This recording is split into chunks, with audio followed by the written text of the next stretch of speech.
Sega.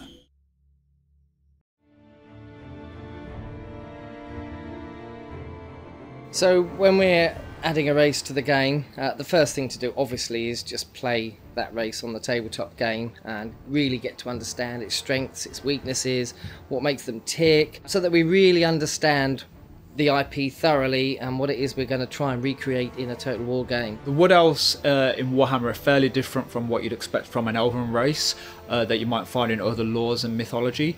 They're very diverse in that they do have that graceful, that wise look to them, but at the same time they have another side to them, a fairly vicious, fairly violent. Very, very stealthy, very skilled in with the weapons they use. They're small in number but powerful, and use smart tactics and clever magic to get their way.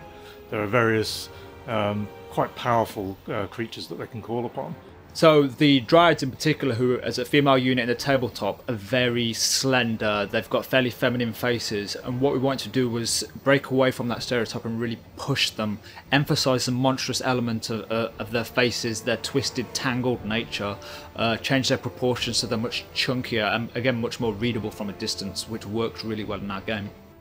So the Spellslingers presented their own unique challenge. We just had them kind of hover in the air, but that didn't work at all. It looked very stale. We used aerial silk, where dancers hang from silk from the ceiling and they twirl in it, and we used that movement and the fluidity of that to put that back into the Spellslinger as a character, and then suddenly it kind of met everyone's expectations of what she was supposed to move like and how she would push herself around in the space. So the female units for the Wood Elves are fairly diverse. We've got the Spellsingers, who are more rooted in their traditional magic focused element, and then you've got units such as the Sisters of the Thorn, the War Dancers, and the female Glade Lords, who are just more ferocious or more hands-on.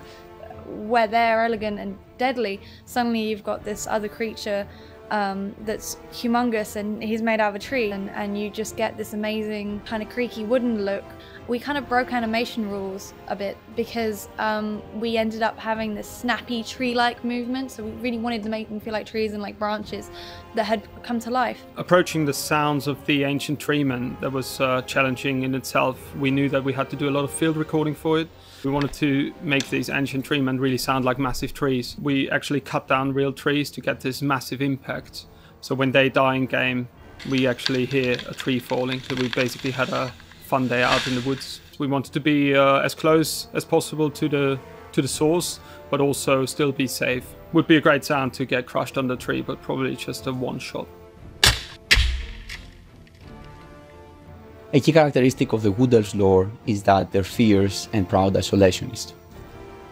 That created some issues when we tried to integrate Wood Elves in the Total Warhammer universe. So we wanted to create a set of mechanics that encouraged you out into the world. As you go and explore the rest of the world, what you're doing is you're building that inner core and that homeland up. So it will create a very, very different feel to any other race that we've ever done in Total War. To them, conquering regions is only a means to an end. They just want to get the region in order to get the amber, in order to rejuvenate the Rock of Ages. We felt that this was a way to make the Wood Elves interact with the old world while remaining respectful to their lore.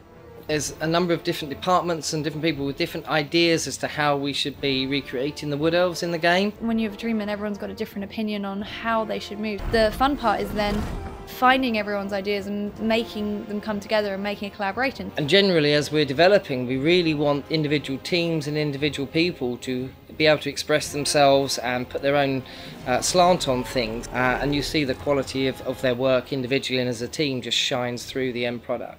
In the end, we're all working towards making the product great and always raising the bar of the quality with every DLC. There's a number of Warhammer Fantasy fans in the office already and on the team. We had a competition recently which was take a character from the game and just fight one-on-one, really quick battles. It was enormously good fun. And I managed to beat Durthu with my sneaky shaman riding a Ragnarok, because he was basically better than me on paper, but I turned him into a toad and stomped on him, which was very gratifying. and it's really helped generate that extra level of passion. Even if you haven't bought the DLC, the world that you're playing in is just getting richer and richer and more diverse. The experience I had playing as Empire now than I did when the game was first released was markedly different. I was surrounded by beastmen, hordes coming in and attacking me. I had Belagar and Skarsnik on my doorstep, and everyone who has bought the tentpole game will see that evolution of the game, the polish, the balance. So we're constantly moving on and making things better.